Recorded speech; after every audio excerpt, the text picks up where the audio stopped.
Amis internautes, n'oubliez pas de liker, de vous abonner et de cliquer sur la note de notification pour ne rien rater. Mesdames et messieurs, chers amis internautes de BLTV, bonjour et bienvenue sur votre télévision.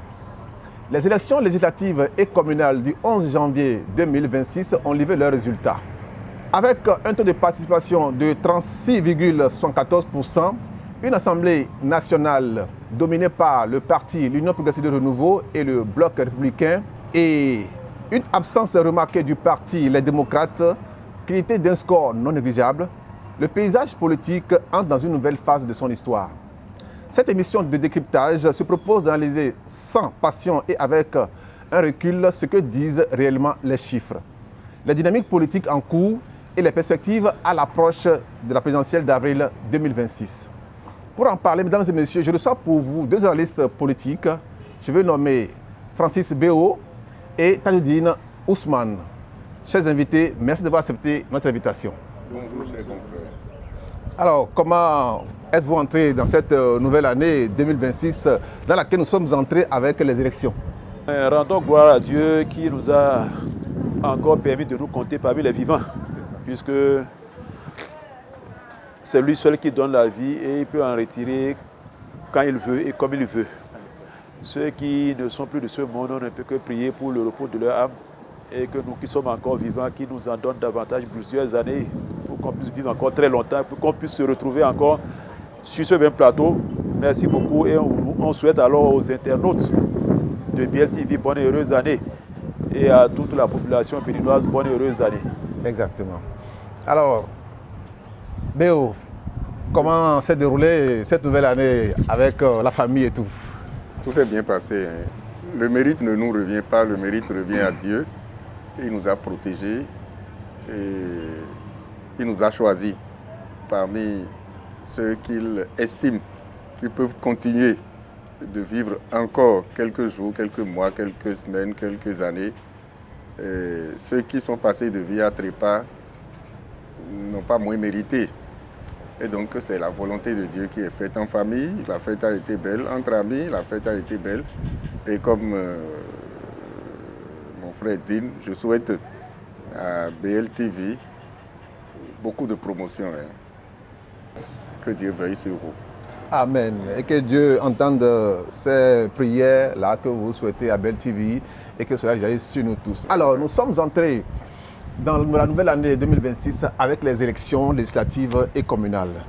Alors, dites-nous, je vais commencer par Francis Béo, quelle lecture globale faites-vous de ces résultats, de ces législatives-là et la nouvelle configuration de l'Assemblée de la 10e législature qui va démarrer d'ici là? Avant de parler des résultats, permettez-moi de féliciter le peuple béninois. Le peuple béninois désormais vigilant. Le peuple béninois qui a ouvert désormais les yeux et qui sait là où se trouvent ses intérêts, qui sait là où il ne doit pas aller. Si on devait tenir compte du 7 décembre dernier, les élections n'auraient pas eu lieu. On ferait autre chose. En effet. Si ces derniers avaient réussi leur coup. En effet. On n'en serait pas là. Vous voulez parler du 7 décembre, du coup d'État manqué, effectivement. Absolument, absolument. Et donc, Dieu nous a démontré une fois encore son amour. C'est vrai qu'il y a eu des cas de décès. Vous avez suivi, tout comme moi, les hommages rendus à ces personnes-là Oui. Au cours de la semaine, avec la participation effective du président de la République aux obsèques de Mme Beth Bada et de militaires, oui, compatriotes d'Otou. Donc, tout ça pour dire qu'ils se sont sacrifiés pour nous et nous sommes là encore aujourd'hui. Et si donc les mutins là réussissaient, il n'y aurait pas eu élection. Et donc le peuple béninois est à féliciter pour sa maturité politique, pour son sens de responsabilité. Par rapport aux résultats, je dirais que il fallait s'y attendre, puisque dans une maison, il y a des enfants rebelles et des enfants qui ont choisi de suivre les conseils du père. C'est ça. La rébellion n'a jamais rien emporté, puisque certains ont choisi de ne pas suivre l'orientation du père de famille qui souhaiterait que les gens se mettent ensemble pour aller à ces élections-là et ont opté pour autre chose. À l'arrivée, vous avez vu le résultat. Les démocrates crédités de 16%, FCBE crédité de 4%.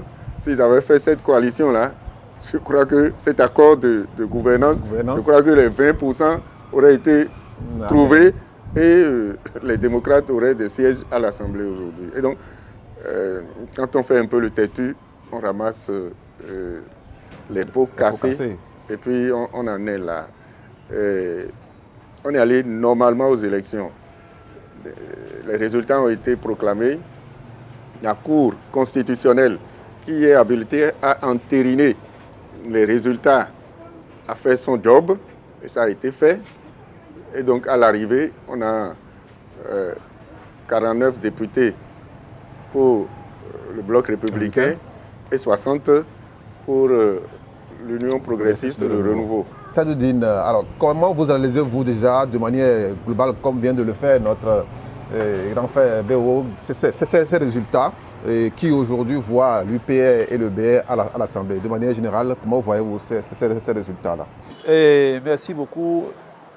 Comme mon prédécesseur, nous devons remercier le peuple béninois qui est sorti dans le calme et la sérénité pour aller voter. Ce n'était pas donné d'avance parce que... Ce n'était pas gagné d'avance, je vais dire, parce que quand nous voyons tout ce qui avait prévalu lors du dépôt des dossiers, on se disait, bon, est-ce que, mais à l'arrivée, c'est le peuple béninois qui a finalement gagné. Ce n'est pas les deux partis qui ont gagné, c'est le peuple béninois qui a gagné parce que les 109 députés vont représenter les 12 millions et quelques que nous sommes à l'Assemblée nationale. On parle de 14 millions, bon, ça varie. 14 millions, 12 millions, 13 millions, en tout cas, peu importe le nombre. Il faut aussi féliciter le chef de l'État et toutes les institutions impliquées dans l'organisation de ces élections. C'est ça. Parce que, comme l'a dit le confrère Béo, dans certains pays, après les événements du 7 décembre, certains présidents auraient choisi de ne pas organiser les élections juste pour trouver des alibis et prolonger leur mandat. En effet. Il a tenu à organiser ces élections parce que c'est pour lui un défi à relever.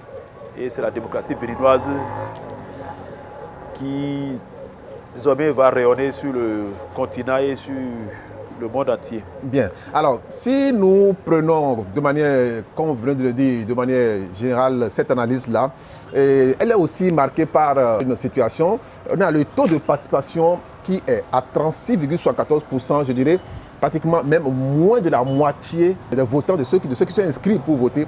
Alors, est-ce que ce taux-là n'envoie pas un message au peuple béninois? Est-ce que ce n'est pas un signal d'alerte entre la relation entre le politique et les citoyens? Est-ce qu'il n'y a pas une fracture qu'on constate? Puisque pour une population de 14 millions et 7 millions de votants normalement inscrits, nous avons 36%. Qu'est-ce que cela veut dire, selon vous? Depuis les années 90, aucune élection n'a vu les 100% d'électeurs aller aux urnes. Mais on atteint parfois les 70, 75%. Moi, pour ma part, le peuple béninois a commencé par se désintéresser un peu à la chose politique. Et ça peut s'expliquer sur plusieurs plans. Avant l'arrivée au pouvoir du président Talon, l'argent dictait sa loi lors des élections. Que ce soit les meetings, certains donc obligeaient, sinon motivaient les citoyens à aller aux urnes par de l'argent. Quand vous allez dans la rue, vous causez avec certains à la veille des élections. Quand vous êtes proche d'un leader, on vous dit, vous me donnez quoi pour aller voter? Les gens vous le disent ouvertement. Vous me donnez quoi pour aller voter? Ou si je ne prends pas de l'argent, là, je n'irai voter pour personne. Ça veut dire que l'éducation civique a vraiment baissé encore. Et on comprend que les autres fois, c'est l'argent qui motivait les gens à aller aux urnes. Depuis 10 ans, le président Talon a commencé par donner une nouvelle orientation à la chose politique. Normalement, le droit de vote, comme l'a dit le frère Béo avant de monter dans ce studio, le citoyen doit comprendre que même sa seule voix là pourrait faire échouer son candidat. Et sa seule voix peut faire élire. Et le vote, c'est ce que le citoyen a de plus cher dans la République parce qu'il donne un bâton de commandement à quelqu'un pour aller à l'Assemblée et décider en son nom. Ne pas le faire, il va subir également les décisions de celui-là pour qui il n'a pas voté ou il a refusé d'aller voter. Parce que pourtant, il a cette possibilité d'aller décider. Aujourd'hui, certains vont commencer par regretter pour dire j'aurais dû voter et mon parti aurait pu avoir tel nombre d'élus à l'Assemblée nationale. Bref, je crois que l'éducation civique a beaucoup manqué et est en train de reculer et nous devons beaucoup travailler à ça. Oui, mais pourtant, nous avons souvent dit que le peuple béninois est mature en démocratie. Aujourd'hui, nous avons suffisamment avancé pour comprendre un peu les enjeux de la politique. Alors, est-ce que quelque part, et je vais demander ça à Francis Béo, est-ce que quelque part ce n'est pas les politiques qui n'ont pas véritablement joué leur rôle pour qu'aujourd'hui le citoyen en arrive à se désintéresser de ce devoir civique? En principe, pour cette situation, il faut l'éducation civique qui s'enseigne dans les écoles normalement. Il faut faire comprendre déjà à l'enfant, dès le bas âge, que c'est un devoir civique. Et c'est un droit. Que d'aller voter. Oui. Nous, on l'a appris à l'école, déjà et ça continue d'ailleurs. Au CE, CM2, CM1, CM2, c'était des questions qui revenaient dans les compositions, en éveil A, éveil B. C'est ça que nous on a fait. Bon, donc, il faut faire comprendre à l'enfant déjà, sur les bancs, qu'aller voter, c'est un devoir. C'est un devoir civique. Mais ici, il se fait que chez nous, c'est l'intérêt qui guide le monde. Et comme Tajoudine l'a dit, si l'électeur ne trouve rien, aucun intérêt dans ce qu'il va faire, il n'accomplit pas ce devoir-là. Parce qu'on lui a mis dans la tête que même s'il va voter, on va remettre son suffrage à quelqu'un d'autre, ou bien on va tripatouiller, ou bien on va voler. Et les acteurs politiques ont mis dans la tête des concitoyens cette manière de faire les choses. Ça fait qu'aujourd'hui, la sensibilisation manque sur le terrain. La sensibilisation dans tous les sens, avec l'implication de tous les acteurs, que ce soit politique, civil ou religieux. Tout ça là, ça a manqué. Le prêtre, dans son homélie, doit pouvoir dire à ses ouailles, allez voter. Allez voter. C'est dimanche et c'est ce jour-là qu'il faut aller voter. Accomplissez votre devoir. Civique, c'est ça. L'imam, dans les prêches, doit pouvoir dire à ses fidèles, dimanche qui vient là, vous devez aller voter, parce que voter, c'est un devoir. Même le Bokonon, les cultes endogènes, on doit pouvoir enseigner cela un peu partout. Même dans le couvent. Un peu partout. Et démontrer qu'en le faisant, c'est un devoir. C'est une participation du citoyen au développement de sa cité. S'abstenir de le faire, d'autres le feront à votre place. Mais vous allez vous jeter dans l'opposition involontairement. Comme l'a dit le... Et subir contre votre propre volonté, votre gré. Il aurait suffi que vous fassiez le pas pour accomplir ce devoir, que vous compterez. Vous serez à même de dire à celui qui dirige, là, pourtant j'ai voté pour vous. Pourquoi vous faites si j'ai le droit de parler? Mais si vous laissez les autres faire à votre place, les résultats, on les constate sur le terrain. Et puis, le taux d'abstention, moi, je n'ai pas apprécié. Heureusement qu'on n'en tient pas compte. Hein. Si un seul Béninois va voter pour un scrutin, c'est validé. Parce que ce n'est pas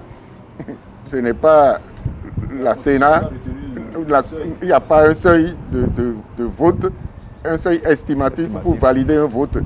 Mais c'est ne pas le faire qui est que vous mettez en porte-à-faux avec vous-même, parce que sans vous, la cité sera dirigée. Mais lorsque plus de la moitié de la population n'exprime pas ce droit-là, on estime quand même qu'il y a un problème. Oui. Et comme vous le dites, il faut une sensibilisation pour que les populations comprennent que c'est un acte important pour le développement. L'autre problème, c'est tout ce qui a prévalu un peu avant l'organisation des élections, avec à la clé le comportement des démocrates. Le comportement des démocrates. Les militants démocrates ont compris qu'ils étaient conduits en bateau. Et donc, ils ne veulent pas cautionner ce qui s'est passé là. Et ils sont donc désintéressés. Ils se sont désintéressés. Ou s'ils sont allés, c'est pour mettre le cachet sur tous les partis politiques, sur tous les logos, et puis annuler leur vote. Parce qu'il fallait qu'ils se déplacent et qu'ils aient l'encreur au niveau du doigt pour démontrer qu'ils sont allés. Mais ce qu'ils sont allés faire dans l'isoloir, dans l'urne, on ne sait pas. Donc, pour exprimer un mécontentement, ils ont fait cela. Mais ils ont créé du tort à leur candidat et le résultat n'a pas été bon. Et de part et d'autre, hein, même les positionnements sur les différentes listes créent cette situation-là.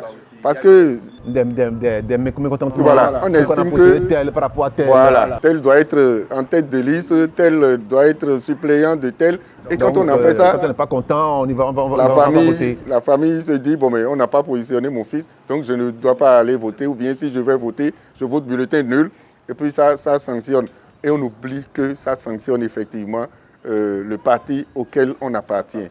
Le devoir civique prévoit qu'il faut aller voter. Quelle que soit la préoccupation du jour, il faut aller voter. Surtout que c'est des élections de proximité. Et il faut impliquer les différents leaders, les acteurs qui peuvent intervenir pour que Les leaders d'opinion, pour que certains puissent se déplacer.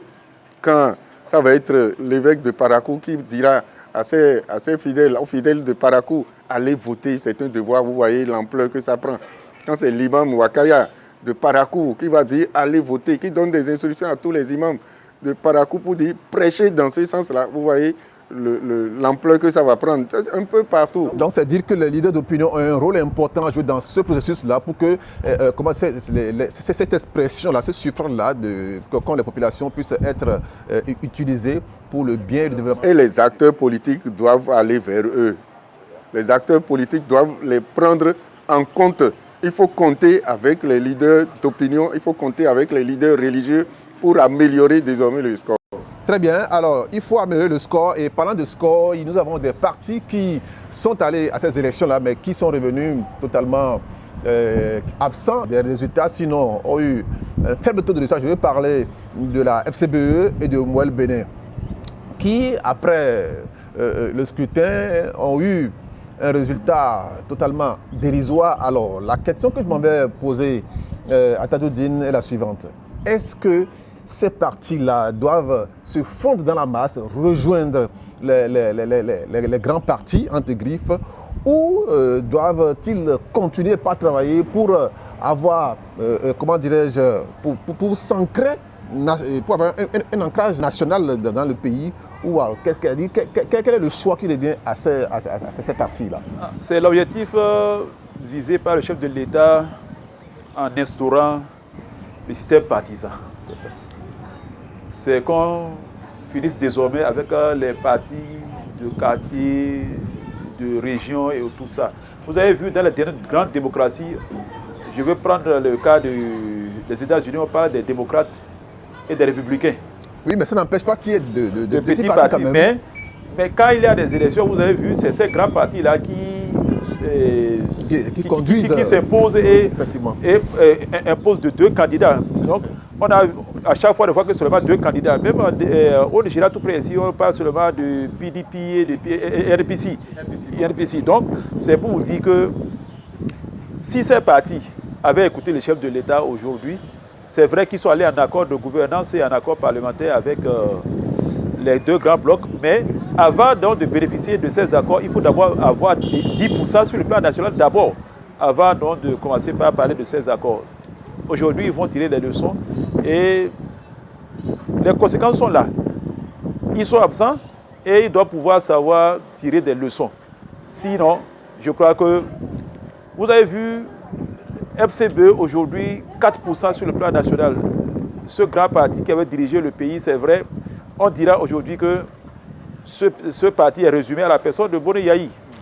C'est ce que beaucoup de personnes vont dire aujourd'hui. Boel Bénin, qui a toujours résisté à ne pas aller, vous avez vu, si Boel Bénin avait fait comme aujourd'hui le parti de RN, de Kony Prudentiaux, oui, beaucoup de ces militants seraient élus aujourd'hui pour aller à l'Assemblée nationale. Après ces élections, chacun doit pouvoir tirer des leçons et savoir où se trouvent ses intérêts. Oui, mais écoutez, un parti, ça naît, ça grandit. Est-ce que forcément on doit, comment dirais-je, intégrer un grand bloc? Qu'est-ce qui prouve que ces partis aujourd'hui qui n'ont pas assez de voix ou qui ne sont pas encore bien ancrés ne puissent pas grandir et devenir un parti national? Vous-même, vous venez de le dire que la FCBE était un grand parti, mais qui finalement s'est réduit à ce qu'on a aujourd'hui. Ça veut dire que c'est des partis qui peuvent, à un moment donné du temps, s'ils travaillent bien sur le terrain, grandir et devenir et s'imposer sur le plan national, Francis. Oui, c'est possible. Mais eu égard au contexte actuel, je crois qu'il vaut mieux s'inféoder et devenir un grand parti pour évoluer ensemble. Claudine Prudentiaux, permettez-moi de la féliciter ici pour son sens élevé de responsabilité et de clairvoyance. Si elle s'accrochait à son RN là, simplement, elle ne serait pas élue aujourd'hui. En effet. En allant avec l'UPR, vous avez vu l'alliance. C'était même dit que Moël Bénin irait avec le BR. C'est l'orgueil des uns et des autres qui a fait qu'ils n'ont pas conclu cette alliance-là. Cet accord-là, oui. Cet accord-là. Mais je pense que les grandes leçons à tirer, c'est que ensemble on est fort. C'est ça. Ensemble on est fort. Ensemble on est fort. Bien. Ensemble on est fort. Alors, c'est cet effort-là qu'a refusé un autre parti, je veux nommer les démocrates, pour aujourd'hui se retrouver avec ce résultat qui, effectivement, n'est pas négligeable, mais malheureusement n'a pas permis à ce parti de pouvoir avoir aujourd'hui des députés pour rejoindre l'Assemblée nationale. Alors, dites-moi, Tajoudine, est-ce que ce sont les dissensions, les divisions internes qui ont causé cet échec-là, ou est-ce que c'est le système électoral actuel qui a anéanti ce parti? Non. C'est clair et net que le parti se résume toujours à la personne de Boni Yayi, comme ce fut le cas de FCBE. Vous avez vu, Boni Yayi n'est pas allé voter, il n'est pas allé battre campagne. C'est un message très fort pour le parti. Le parti a choisi d'aller et le parti a positionné librement ses candidats. Le parti s'est toujours réclamé être le seul parti du peuple. C'est le slogan, hein? LD, le parti du peuple. J'ai un adage de chez moi qui dit: quand Dieu veut honir un guérisseur, il tue son enfant à midi. Parce que si c'est la nuit, oui, il dira qu'il fait sombre, il n'a pas pu aller chercher les racines, les écorces et les feuilles pour guérir l'enfant. C'est ce qui est arrivé au LD. C'est ça. Les LD ne seraient pas allés aux élections législatives aujourd'hui et on aurait assisté à plusieurs conférences de presse pour dire que si les LD étaient allés, les LD allaient lever les 20% dans toutes les sections électorales et les LD allaient prendre la majorité au Parlement. Les LD sont allés et on a vu les résultats. On a vu les résultats. C'est la preuve que le peuple a vraiment choisi son camp. Le peuple sait désormais où se trouve son bonheur. Et pour encore tirer leçon de ces élections pour les LD, vous avez vu tous les dissidents de LD là, qui ont quitté les 6, qui sont allés rejoindre les 2 blocs. En principe, si le peuple était du côté de LD, le peuple allait faire vote sanction dans les sections électorales où ces 6 là étaient positionnés. Tout au moins dans les communes où ces 6 là étaient positionnés, on allait avoir le contraire au niveau des urnes. Mais ces 6 ont été élus, tous. C'est la preuve que le peuple a compris que c'était un marché de dupes qu'il avait conclu avec les LD durant les 3 ans. Parce que pour aller aux élections, les LD avaient battu campagne pour dire: quand on sera là-bas, nous allons modifier le code électoral. Quand on sera là-bas, nous allons tout faire pour que votre soja soit acheté au comptant, votre maïs sera, votre acajou sera, ainsi de suite, ainsi de suite. Et qu'on va obliger. Et notre député allait plus loin pour dire que nous allons déstabiliser la majorité parlementaire. Il a dit à quelques mois des élections, on lui a donné l'occasion d'aller aux élections. Le peuple a tranché, le peuple a choisi son côté. Et moi, je ne dirais pas qu'on avait assisté à un parlement monocolore. Non. Mais le peuple a choisi de donner désormais la chance à 2 blocs. Et vous avez vu ce qui se passe. C'est ça qu'on doit éviter de dire. Mais le BL et l'UP se sont affrontés sérieusement comme des adversaires sur le terrain. Et même avant la proclamation des résultats, vous avez vu déjà les pics que les gens se lançaient. C'est la preuve que nous aurons un Parlement qui sera sérieusement animé. Bref, ce n'est pas la question posée, mais LD aujourd'hui a démontré ses limites. Et LD doit accepter composer avec les autres forces, car le chef de l'État, le 27 juin 2025, disait et LD, et UPR, et Bloc et Républicain, c'est la même chose. Nous avons les mêmes objectifs, donner de l'eau à boire à notre population, de l'électricité, des écoles, des routes et tout ça. Venez, et il est allé plus loin lorsqu'il a rencontré l'ancien chef de l'État, Boniaï, il lui a dit qu'est-ce qui empêche les LD aujourd'hui de venir en accord avec les autres partis pour aller à ces élections? Oui, mais les partis ne sont pas les mêmes. Un parti, c'est un idéal. Il y a des idéaux que chaque parti développe. Est-ce que si l'idéal du parti et des démocrates n'est pas dans la même dynamique que l'idéal du parti, peut-être plutôt Bloc républicain ou Union progressiste, vous ne voyez pas qu'il serait quand même un peu difficile que ces partis-là puissent se mettre ensemble? Vous voulez me dire que si les LD prennent le pouvoir, ils ne vont pas dire qu'ils vont donner des routes à Parakou, qui va donner de l'eau à boire, qui va donner de l'électricité, qui va construire des écoles. Qu'est-ce qui fait la différence entre ces partis politiques? C'est une question de peut-être la manière de gérer le pouvoir, ou comme nous voulons dans les grandes démocraties, où les gens mettent beaucoup plus l'accent sur le libéral, pendant que d'autres mettent beaucoup plus sur le social. Vous voyez que c'est justement cette façon de gérer, puisque le président du parti avait géré le pays pendant 10 ans, et en 2016, le peuple a tranché, il a dit nous ne voulons plus cette façon de faire, nous voulons une autre façon de faire, et c'est pourquoi on a remis le pouvoir à celui qui est là actuellement, et celui-là a une nouvelle orientation qu'il a donnée à la République, et c'est justement ça que le peuple a choisi, et le peuple veut la continuité. Les unes ont tranché. Alors, Francis, est-ce que selon vous, si les démocrates avaient fait cet accord, cette alliance-là avec la FCBE, est-ce que selon vous, ils seraient au Parlement? Absolument.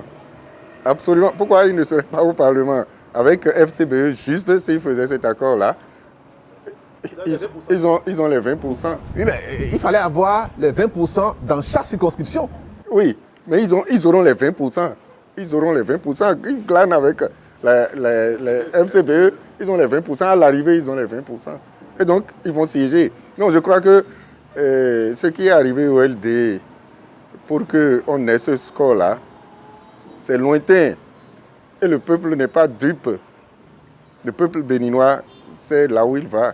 Si vous allez dans une circonscription électorale pour dire vous avez pris des engagements en 2023, si vous votez pour nous, nous allons tout faire pour que Rékia Marugu soit libéré. Joël Aïvo soit libéré. Le soja, on va améliorer les conditions d'achat. Et puis les exilés, ils vont rentrer, soi-disant exilés, ils vont rentrer au pays. Les détenus politiques, on va tout faire. Quand vous avez dit ça, et qu'à la fin, on a rien eu de tout ça. Même entre-temps, vous êtes allé au Parlement, vous avez boycotté pratiquement toutes les sessions. Vous avez voté contre le budget. Vous avez fait tout ça là. Le peuple vous guette et à l'arrivée, il vous sanctionne. On n'a pas vu qu'il y a dehors. On n'a pas vu Aïvo dehors, quand je dis dehors, libéré. On n'a pas vu Aïvo libéré. Les exilés ne sont pas revenus. Le soja, c'est le pouvoir en place qui est en train d'améliorer les conditions de production et autres de vente. Bon, vous avez fait quoi? Vous voulez rendre quel compte au peuple? Donc le peuple a jugé et a constaté que ceux-là, ils nous ont vendu du vent. Et puisqu'ils nous ont vendu du vent, il vaut mieux... il faut les sanctionner. Il faut aller ailleurs. Et même les députés transfuges LD, ils sont allés sur les autres partis comme l'a dit Tadjoudine, on peut tirer leur épingle de ça. Bon, en tout cas, eux, tout à l'heure, on verra le cas, on va en parler. Ils ont des militants derrière eux. Et donc, LD ne va pas créer un autre Bénin. C'est le même Bénin. Il fallait se mettre ensemble pour faire cet accord-là et continuer d'exister. J'ai peur pour ce parti-là aujourd'hui. Si on ne développe pas une autre stratégie, ce parti risque de disparaître. Parce que ça fait 10 ans dehors. En fait, 10 ans dehors, plus 7 ans. Plus 7, ça fait 24. Ça va être compliqué. C'est pas une carrière non, envisagée. Donc, c'est pas une carrière. Donc, il faudrait que certains qui continuent politiquement d'exister, politiquement je dirais, prennent le lead désormais. Pour changer un peu les choses. Oui, pour que ce parti ne soit plus dans l'opposition radicale où on crache sur tout, où on boycotte tout, où on fait tout ce qu'on veut. On peut être opposant. Peut-être que c'est la dénomination qui gêne. Parlant même de ça, est-ce que ce n'est pas mieux peut-être même de changer ce terme opposant là? Oui. Parce que finalement, on se dit, ben, écoutez, quand on dit qu'on est opposant, on s'oppose à tout finalement. Et ça n'a pas de sens. Ce qui n'est pas bien. On s'oppose à tout. On peut être de la gauche, on peut être de la droite. Et soutenir on peut parfois, être... Oui. des actions. Et donc, apprécier ce qui s'est passé. Bon, donc, les gens ont certainement suivi parlant de taux de participation. Certains certainement attendaient que Boniya y sorte pour aller voter. Il n'est pas allé. Ancien président de la République, oui. La population. Bon, ancien président de la République. Il a quand même un poids. En principe. Après lui, bon, donc, le vote, ça ne l'a pas intéressé. Il n'a pas exprimé son vote. Effectivement, et en tant que citoyen, de son parti. Ça ne peut pas une bonne image qu'il envoie au peuple. Mais il était ici à Parakou jusqu'au jour du vote. Et donc, quand on regarde, il y a des militants qui attendaient certainement sa sortie pour le suivre parce que partout il passe, il draine du monde. Ça là, c'est comme cela, c'est son aura. Il draine du monde. Peut-être que là où il va voter, des militants sont là, qui vont voter pour le parti LD, mais il ne l'a pas fait. Et donc, le parti coule. S'enlise. Les leaders de LD, là, vous avez vu combien est en train de battre campagne ces derniers temps. Éric Omonété, vice-président, n'a pas été candidat. Et il n'a pratiquement rien fait. Noureni Achari n'est pas candidat. Qui sont ceux-là qui sont candidats? Les têtes de pont du parti ont carrément abandonné le parti. Il y a eu cette fissure-là. Avec ces histoires-là qui ont fait du bruit il y a quelques mois en arrière. Parlant même de ça, des gens sont allés jusqu'à dire que c'est le parti au pouvoir qui a infiltré les démocrates pour mettre un verre dans le fruit. Et c'est ce qui a causé toute cette débâcle-là. Qu'est-ce que vous pensez de ça? Les LD, ça prouve que c'est un château de cartes et non un parti bien structuré. Si les LD étaient un parti bien structuré, le pouvoir en place ne pourrait jamais s'infiltrer. Ça là, c'est clair et net. Pourquoi eux, ils n'ont pas réussi à faire des débauchages au CNF? Pourtant, c'est eux qui ont fait l'annonce. C'est ça. Kabel Ouassane Gari a dit publiquement sur une chaîne de télévision, dans les jours à venir, qu'ils vont déstabiliser la mouvance présidentielle et qu'ils veulent donner encore quelques jours de chance au président de la République pour jouir un peu de sa majorité. Bon, finalement, c'est eux qui ont été déstabilisés. C'est ce que je disais tout à l'heure. Quand Dieu veut, on dit un guérisseur, il tue son enfant midi. C'est ça qui est arrivé. Finalement, on a compris qu'il criait juste de peur de venir. Vous savez, le chien qui aboie trop là ne mord jamais. Vraiment. Mais lui, quand il veut là, il voit, il bondit seulement et c'est comme ça. Ils ont fait de bruit et à l'arrivée, les résultats sont là. Bien, ils ont fait du bruit, à la fin les résultats sont là. Nous allons quitter le parti LD et nous intéresser un peu à ces partis-là qui ont pu tirer leur épingle du jeu. Je veux parler déjà en premier lieu du parti Bloc républicain, j'allais dire. Le Bloc républicain a enregistré un score très appréciable pour ces élections-là.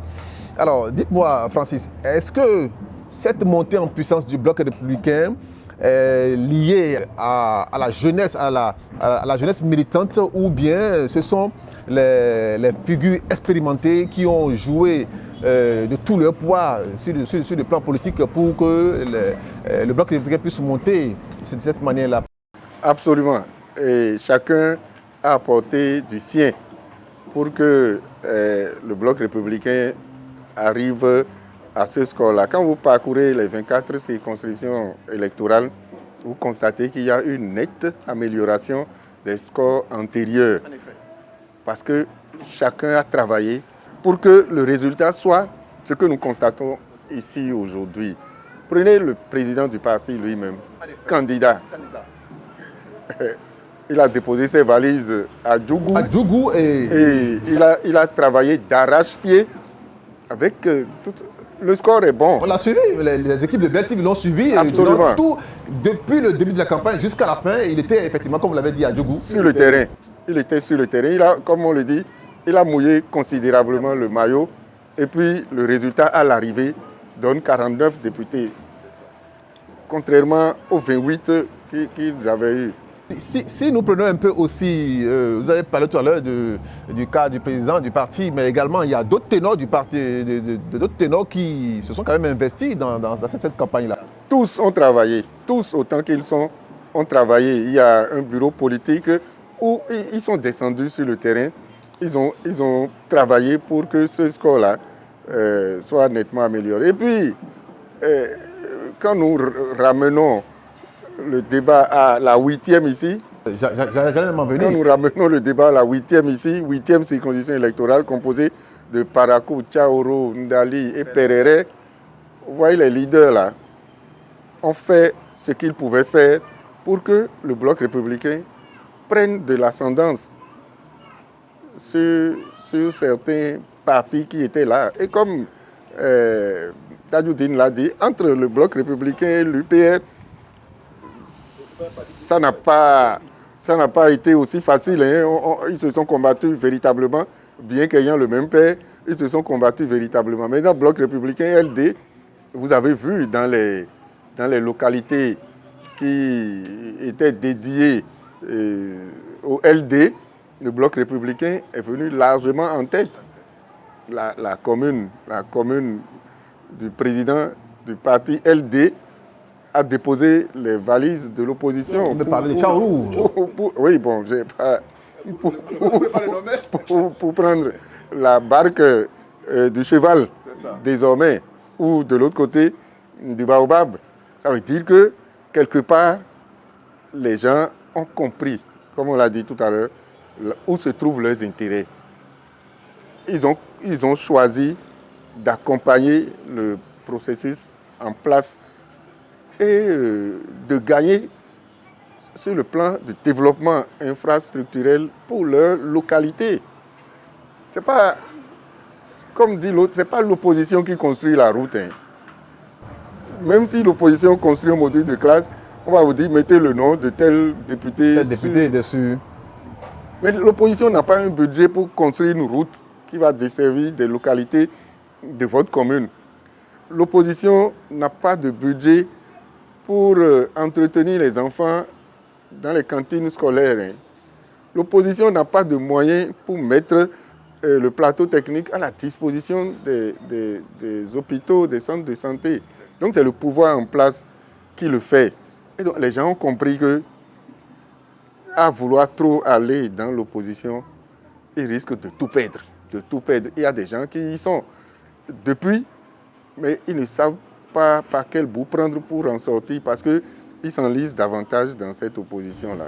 Bien. Alors, mais toujours, restons un peu dans la 8e où, il faut l'avouer, les partis de l'opposition considèrent la 8e comme leur fief, mais vous venez de le dire, elle a été déboutée, elle a été reléguée en arrière par le parti Bloc républicain aujourd'hui.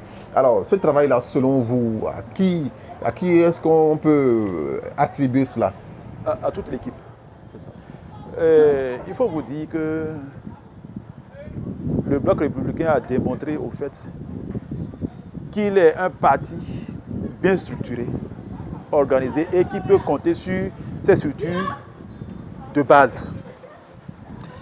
Vous allez remarquer, les partis de la mouvance n'ont jamais battu campagne pour dire Talon a dit ci, Talon a fait ça, non.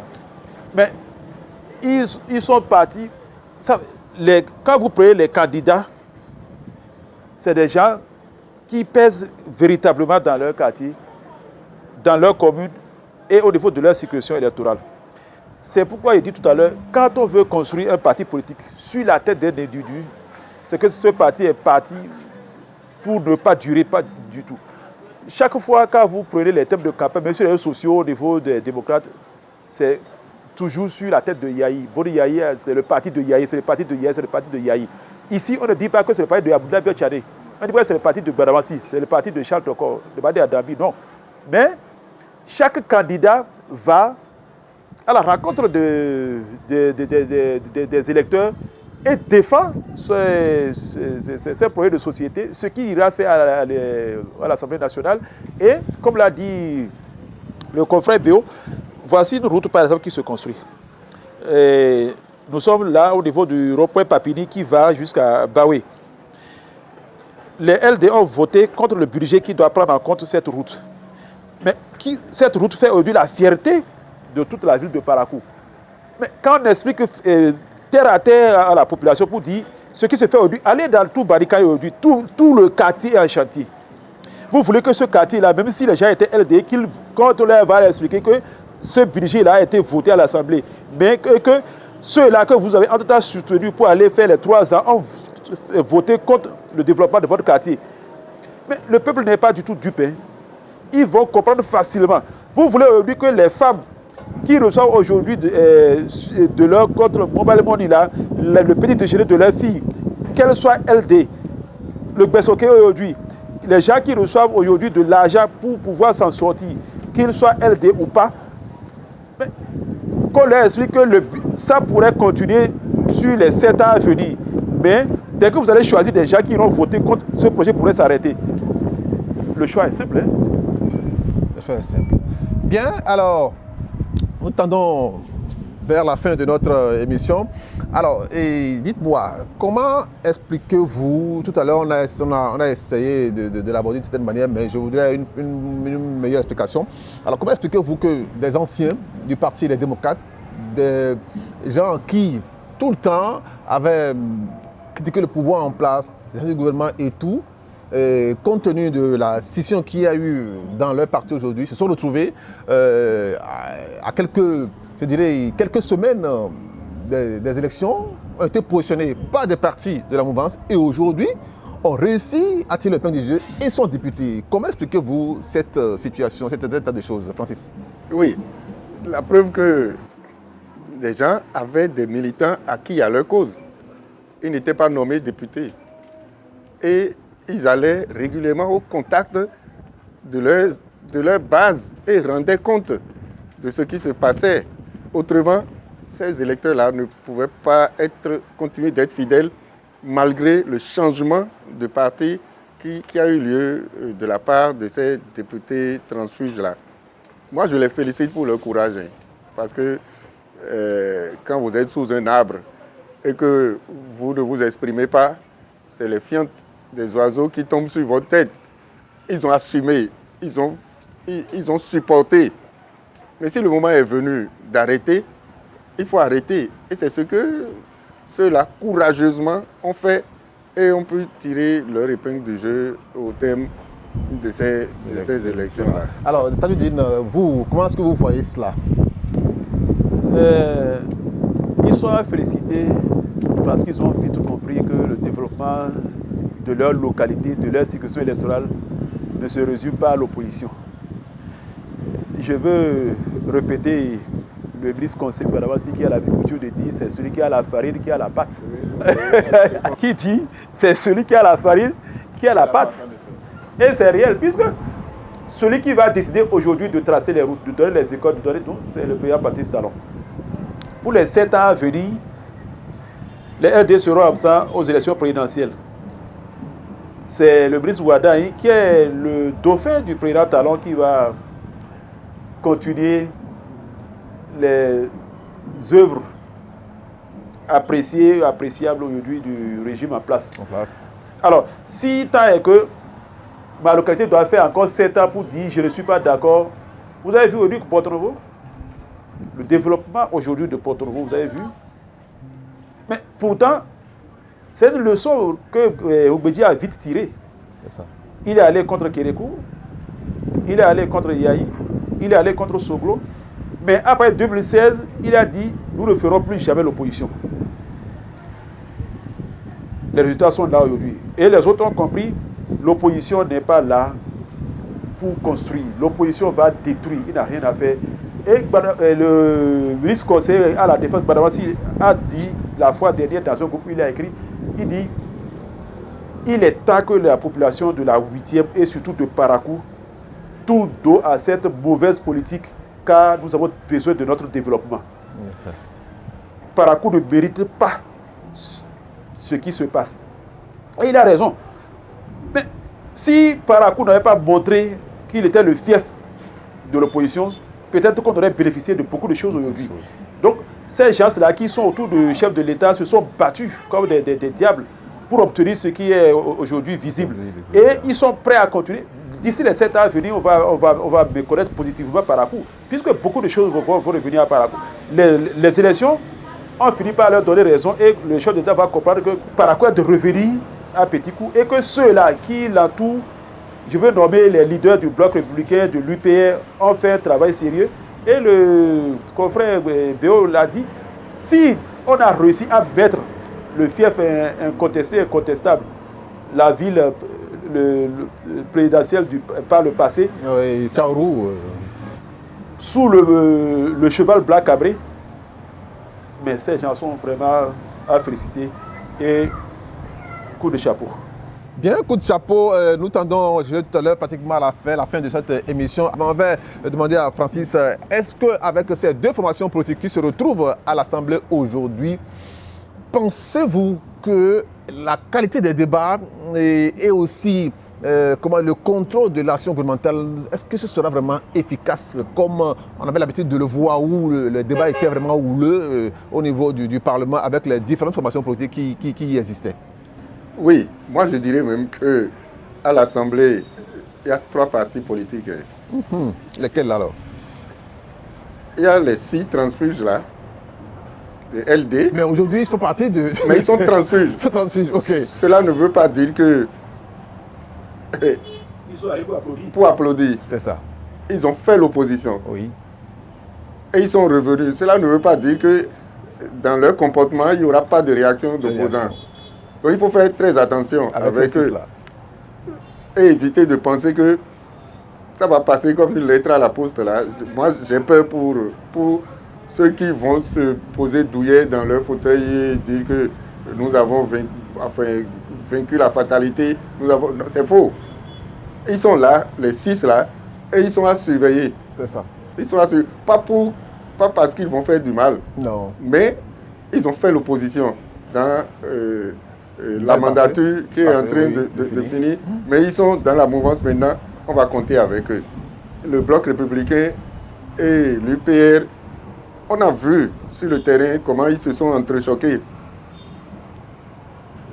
Je souhaite que l'Assemblée, la prochaine mandature ne soit pas la 10e, hein, une caisse de résonance et qu'on aide le prochain président à travailler.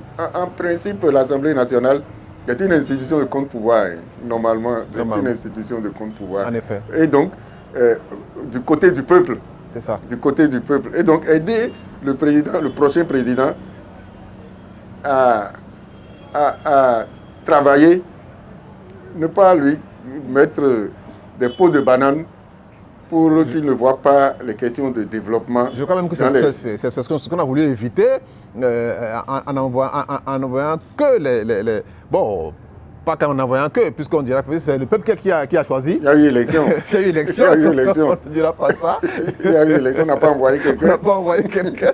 Si c'était pour envoyer, on allait prendre tous les démocrates là et dire bon, vous êtes députés. D'accord. Pour la dernière question, pour finir non, cette émission. Je veux opiner dessus. Ok, oui. Et je voudrais qu'on note cette date et suivant cette législature. C'est ça. C'est des gens avec qui le chef de l'État a fait son PAG1 et PAG2. Ils connaissent le contenu. Oui. Donc, dès que des réalisations vont commencer par traîner les pas, mais c'est des gens qui connaissent à la lettre ce qui est prévu. Ils vont interpeller le chef de l'État. Mais les autres, là, qu'on appelle opposants, là, ils ne connaissent même, ils n'ont même pas cherché à savoir le chiffre du budget, ils ont voté contre. Ils ne savent même pas le contenu des grandes réalisations. Donc, pour interpeller le chef de l'État, ils vont juste faire des petites conférences de presse avec des contenus erronés. Mais ici, c'est chiffre à l'appui. C'est chiffre à l'appui et c'est la vérité. Et de plus, ceux qui sont allés à l'Assemblée, là, vous croyez qu'ils ne veulent pas revenir 7 ans après? Ils veulent revenir. Et s'ils veulent revenir, c'est qu'ils vont suivre tout ce qui est prévu comme réalisation dans leur commune et dans leur localité. Parce que c'est ça qu'ils iront défendre 7 ans après pour qu'ils soient réélus. Donc sachez que le débat sera très houleux. Et d'ailleurs, comme l'a dit le confrère Béo, lors des campagnes, les deux partis ont déjà lancé le top. Les deux partis ont déjà lancé le top. Ce ne sera pas juste un match amical. Hein. Ce serait Maroc-Sénégal. Ok, mais est-ce que cette mandature ne sera pas victime un peu des critiques, comment dirais-je, qu'a subi la huitième législature où, comme on disait tout à l'heure, on a parlé de, comment dirais-je, parlement monocolore, avec des lois qui ont été votées par-ci, par-là, d'autres notamment. Est-ce que ces critiques-là, nous n'allons pas encore assister à ce genre de choses avec cette mandature qui vient? Ce n'est pas ces mêmes lois qui ont permis d'aller aux élections aujourd'hui. Ils ont critiqué ces lois, non? Ils sont allés avec ces mêmes lois aujourd'hui, non? Pourtant, c'est les lois qui ont été votées notamment qu'ils ont critiquées. Ça veut dire que même si ces lois sont votées, c'est pour les Béninois, c'est pour le bonheur de tout le peuple. Ça, c'est clair et net. Il y a une trêve. Hein. Il y a une trêve. Il y a une trêve. Il est dans la nouvelle loi. Donc, on doit évoluer sur le plan du développement. C'est ça. Et laisser les questions politiques de côté, parler de développement. Parce que, selon le président Patrice Talon, le Bénin est en retard. C'est ça. Il veut que le Bénin rattrape un retard d'ici quelques années, ce retard-là d'ici quelques années. Et ce qui se fait déjà est appréciable. Et donc, pour continuer, il faut tisser la nouvelle corde à l'ancienne. Je ne veux pas dire qu'elle est trop ancienne, mais c'est une corde qu'il faut continuer de tisser pour que chaque localité gagne quelque chose de ce pouvoir-là, Oui. au thème, je dirais, des 24 ans. Des 24 ans. Bon. Merci. Alors, pour finir, est-ce que selon vous, ces élections, ces législatives auront un impact sur la présidentielle qui approche dans pratiquement 2 mois? Est-ce que ça va motiver les gens à sortir? Est-ce que ça va motiver les gens dans le choix du projet, puisqu'on aura 2 duos? Est-ce que ça va jouer dans ces élections qui viennent là? Ah donc, chers confrères, vous ne voyez pas déjà que l'élection, ça va accomplir juste un devoir. Oui, pour certains, on se dit, bon, écoutez, il n'y a pas bâche, il n'y a pas d'enjeu. Est-ce que vous ne voyez pas les élections présidentielles, les leaders politiques là, c'est des gens qui sont très rusés. Hein?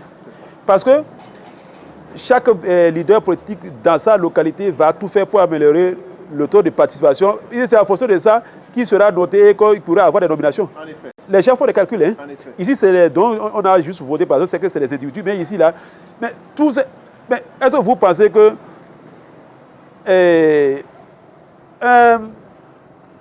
Ablaye Tchadé ne va pas travailler à ce que dans son Djougou natal, là, s'il avait eu 50% de taux de participation, qu'on ait plus de Swadi pour dire que c'est la Doga qui a plus voté pour le chef de l'État. C'est ça qui va jouer et vous allez voir que les gens vont sérieusement sortir. Et d'ailleurs, les hommes politiques, le chef de l'État, le candidat Wadaï, vont scruter et vont voir que le taux de participation a baissé. Donc, mais comment travailler pour améliorer, c'est ça cette fois-ci. Donc, quelque part, ce sera l'enjeu de ces des élections à venir. Oui, c'est ça. Oui. Et tout passe par la sensibilisation des populations. Exactement. Il faut sensibiliser, mettre à contribution tout le monde. Et sensibiliser et mettre à contribution les organes de presse. Les organes de presse, les états-majors des partis. Et puis aller sur toutes les radios de proximité du Bénin pour expliquer. Autrement, si les acteurs politiques vont penser que à eux seuls, ils peuvent faire le travail, non. Les organes de presse de proximité, les radios traditionnelles, elles sont là pour offrir. Et c'est normal ce que vous dites, puisque vous savez, sur le plan international, nous serons jugés sur cet aspect-là. Les gens diront que, écoutez, c'est vrai, il y a un président qui est élu, mais le taux de participation n'est pas vraiment ça, c'est vraiment pas bien. Donc il faudrait que... Il faut communiquer. Il faut communiquer dessus pour qu'il y ait une amélioration de ce taux que nous avons actuellement. Bien, mesdames et messieurs, nous sommes pratiquement à la fin de cette émission. Je vais laisser la parole encore à mes deux invités pour que chacun d'eux puisse dire le mot de la fin. Mot de la fin, je vous remercie, chers confrères, pour l'invitation. Et je dirais, une page des élections est tournée. La grande page, c'est pour bientôt. Que la lucidité de chacun soit placée devant son miroir. Que le développement nous préoccupe, surtout nous, de la 8e circonscription électorale, parce que nous avons un retard dans le développement. Quand vous sortez un peu, vous voyez ce qui se passe dans les autres localités, vous vous dites, bon, est-ce qu'on ne pense pas petitement à nous, alors que nous, on rêve grand? C'est ça. C'est pas que rien ne se fait. Des choses se réalisent tout doucement dans Parakou, dans la 8e, mais nous aurions souhaité un peu plus. Et il faut travailler davantage pour... Oui, et ces élections, ce vote-là, la 8e a démontré qu'elle n'a pas rejeté le président Patrice Talon, elle n'a pas rejeté du coup donc, le prochain président de la République. Et donc Parakou doit bénéficier de certaines choses. Les leaders politiques, le leader politique que moi j'ai le plus fréquenté, c'est Badamassi. Dans les localités de Tchaourou, Goro, Alafiarou, Koko et autres, à Perere et ces localités, à Ndali et ces localités, des choses ont été réalisées. Aujourd'hui, les ministres conseillers, ils doivent servir de courroie de transmission entre les populations et le gouvernement pour dire au chef de l'État, voilà ce que nous avons fait, voilà ce que nous avons réussi à faire. Nous avons besoin de ci, nous avons besoin de ça, dans Tchaourou, Parakou, Ndali, Perere, aidez-nous à réussir, à convaincre davantage les populations qui nous ont fait confiance désormais, qui vous font confiance. Je crois que ça va bien se passer. Bien, merci. Alors, Tadioudine. Oui, merci beaucoup à BLTV qui ne cesse de mettre en lumière la politique nationale, qui ne cesse surtout d'opiner sur tout ce qui se fait désormais dans notre cité commune. Il faut vous dire que le peuple béninois a félicité parce que tout le monde est sorti, allait mettre son bulletin dans les urnes et est retourné. Mais tel que les partis LD l'ont souhaité, les représentants dans les bureaux de vote de chaque parti étaient restés du matin au soir pour suivre. Et vous avez vu, on n'a pas pu se faire une conférence de presse pour dire aujourd'hui qu'on nous a volé dans telle circonscription électorale, jusqu'à l'heure où nous parlons. Ça aurait été, par le passé, on aurait dit on n'a pas reçu les PV de telle localité, de telle localité. C'est la preuve qu'on a amélioré, on a fait un bon qualitatif. Et pour aller dans le même sens que mon confrère Béo, ceux qui avaient très tôt fait de dire que la nomination des ministres conseillers était un gâchis ont compris que les ministres conseillers ont fait un travail de qualité. Parce que grâce à eux aujourd'hui, ils ont pu vanter les mérites, ils ont pu vanter les grandes réalisations du pouvoir et le peuple a compris. Et ça agit parce que les ministres sectoriels sont restés dans leur bureau et c'est les ministres conseillers qui sont allés au contact de la population et ils ont pu faire ce qu'ils ont fait. Et le peuple a compris. Puisque quand ils vont, c'est le contact est direct et franc. Ils n'ont pas peur d'aller dans les localités même les plus risquées aujourd'hui de notre pays. Nous avons vu un ministre conseiller à la défense aller même dans les camps pour aller dans les zones où on dit aujourd'hui que c'est les zones à risque, les zones rouges. Donc c'est la preuve que les gens sont en train de faire un travail formidable. Heureusement que le chef de l'État a réussi à mettre d'abord ce dossier sur la table des constitutionnalistes qui ont dit qu'elle est conforme à la réforme, donc la nomination est conforme à notre constitution. Merci beaucoup pour vraiment cet esprit qu'il a animé, ça a payé. Merci beaucoup et à la prochaine. À la prochaine. Bien, merci. Mesdames et messieurs, chers amis internautes, nous n'avons pas la prétention d'avoir totalement cerné le sujet. Forcément, il y aura des angles que nous avons laissés pour compte, mais le débat continue. Vous savez, nous sommes totalement en période électorale. Bientôt, nous allons passer aux élections présidentielles. Et il y a encore plusieurs informations que nous allons véhiculer avec vous. Déjà, nous disons merci à nos différents techniciens qui nous ont permis de réaliser cette émission. Et à la prochaine pour une nouvelle émission.